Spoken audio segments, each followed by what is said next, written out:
जो नमस्कार, राधे राधे, जय सिया राम। आज अपन देखेंगे क्लास टेंथ का सेकंड चैप्टर अम्ल, क्षार, लवण। आपको पता होना चाहिए अम्ल क्या होते हैं, क्षार क्या होते हैं, लवण क्या होते हैं। इसके अपन एक एक पॉइंट इंपोर्टेंट कवर करेंगे और इसमें आपको मेरा साथ देना पड़ेगा। अगर आपको वीडियो पसंद आती है तो लाइक कर सकते हो और शेयर कर सकते हैं। चलिए दोस्तों, वीडियो शुरू करते हैं।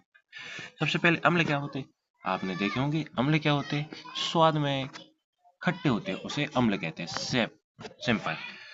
वह पदार्थ जो पदार्थ में पानी से घुलकर H+ आयन देते हैं उन्हें अम्ल कहते हैं। अब ये साइंटिफिक भाषा हो गई और सामान्य बोल चाल की भाषा में स्वाद में जो खट्टे होते हैं उन्हें अम्ल कहते हैं।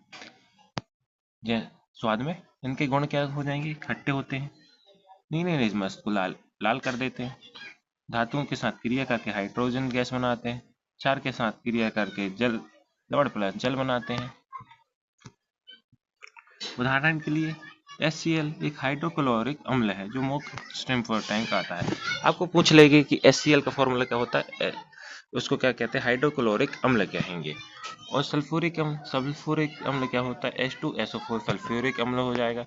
आपको यहाँ पे नाइट्रिक अम्ल देखने को मिलेगा, HNO3। आपको नाइट्रिक अम्ल का फॉर्मूला पूछ लेंगे, HNO3। एसिटिक एसिड का आपको फॉर्मूला पूछ लेंगे, क्या होता है एसिटिक एसिड, जो सिरका का यूज होता है, जो अचार पापड़ रखने में अपन सिरका का यूज करते हैं, तो उसका फॉर्मूला होता है CH3COOH। एसिटिक अम्ल का आपको फॉर्मूला पूछ लेंगे।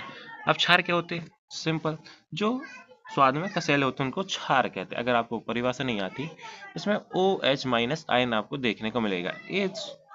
इनके गुण देख लेते हैं।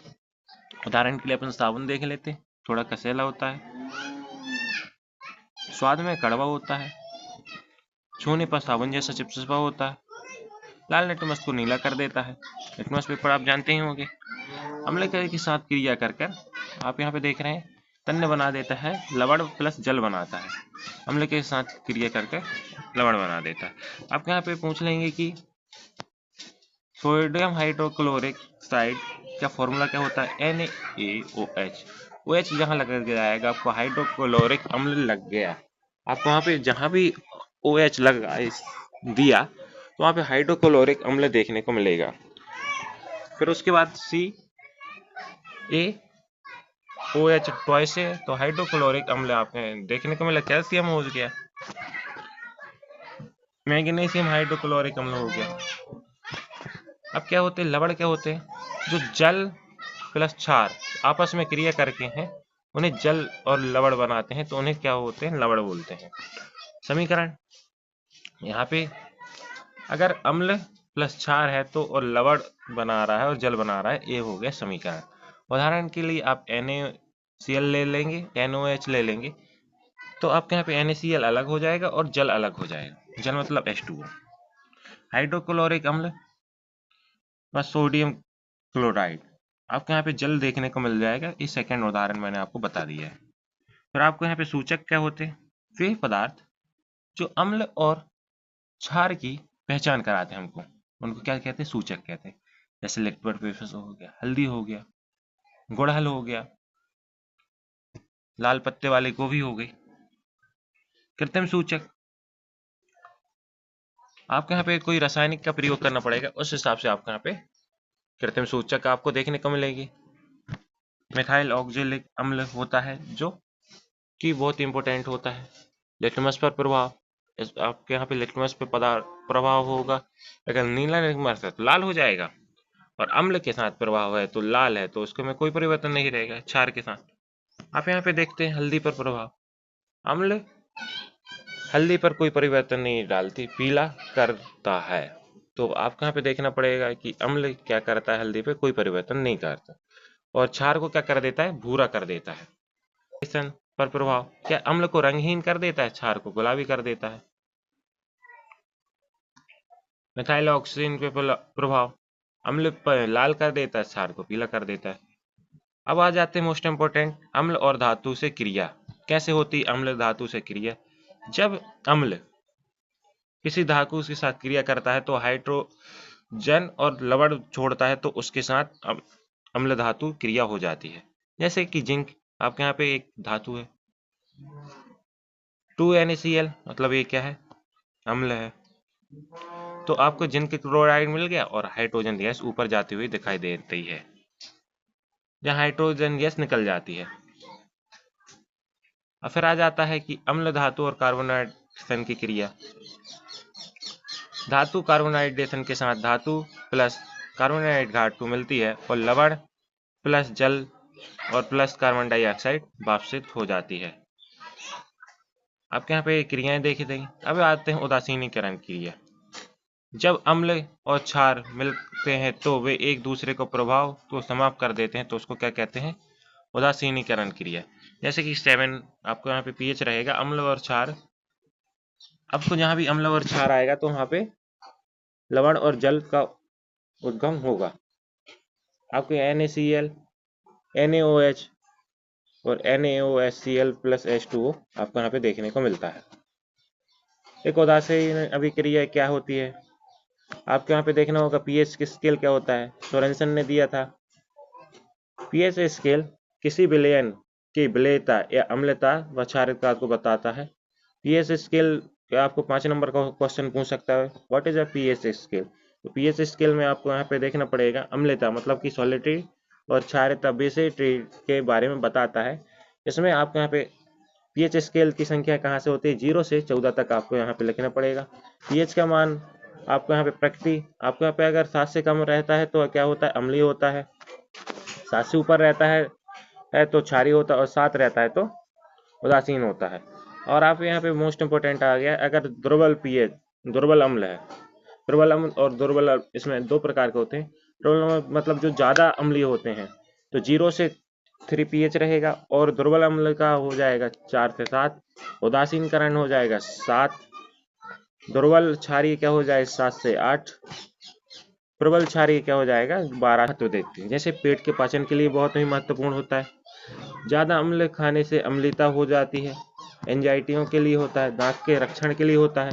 मुंह का पीएच कितना होता है? आपका मुंह का 5.5 से कम होने पर दांत खराब होने लगते हैं। मिट्टी के पीएच में आपको यहाँ पे देखने पड़ेगा कि फसल उत्पादन के लिए सही होता है।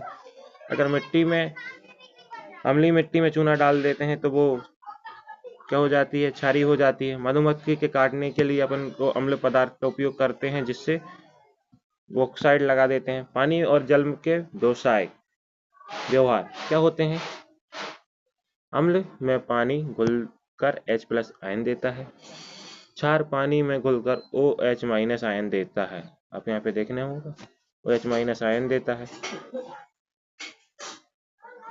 प्रबल और दुर्बल अम्ल क्षार क्या होते हैं? जब पानी में पूरी तरह आयन हो जाते हैं उसको प्रबल होते हैं। उदाहरण के लिए HCl, H2SO4, NHO3। दुर्बल अम्ल क्या होते हैं?